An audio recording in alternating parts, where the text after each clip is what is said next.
Okay, this is my little introduction to pre-calculus video, and I'll do some 6.1 in a little bit, but I want to kind of tell you what you should expect from this class.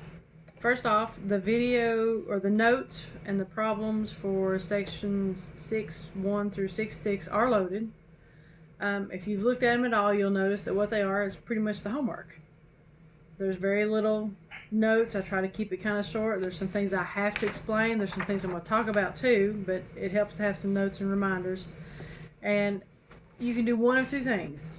You can take the time to recopy them, which I don't know that I suggest unless you are a math major and you really struggle learning some stuff because you're trying to do something specific, or if you just want to because you want to.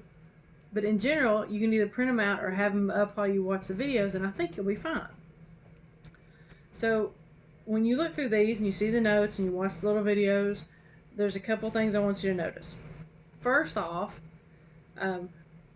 you don't necessarily have to do this homework and turn it in because I am not going to take the individual homework assignments. Here's how you're going to turn that in. The test will be loaded sometime tomorrow. The test is essentially most of these homework problems. You copy them on the test, you turn them into me.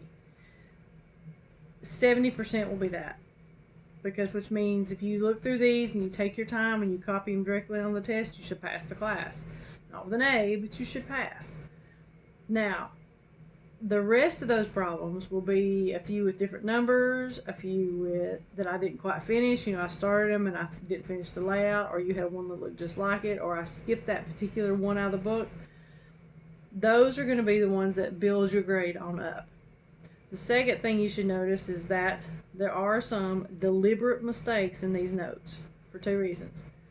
First off, I try to show you some of the common mistakes so that you'll know what you're looking for, and the easiest way to do that is to do them. Let you guys see how it happened, and then notice if you've done it later. So if you come across something you can't work out, you need to make sure you ask me, make sure it's not a mistake that I haven't mentioned in the videos.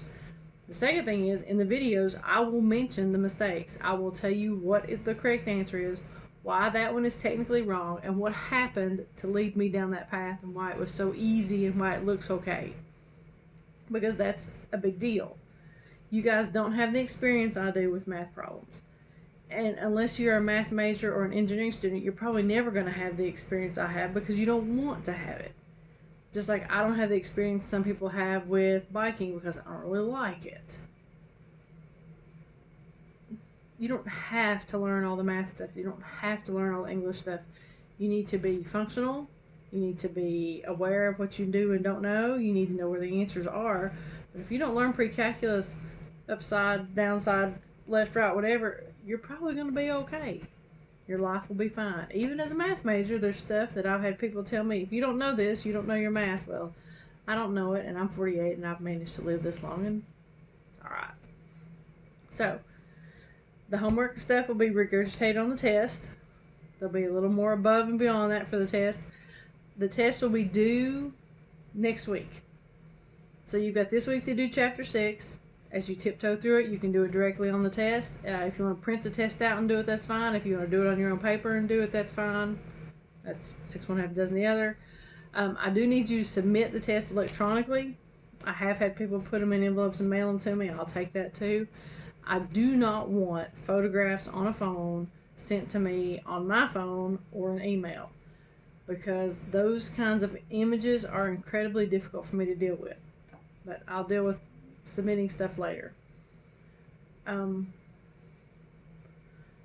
do want you to check in with me twice a week, either by email or text or phone call or in any of the Zoom meetings. I did have the Zoom number wrong. You need to check that. And I think that I'm going to stop here and then talk about section 6.1. Thanks.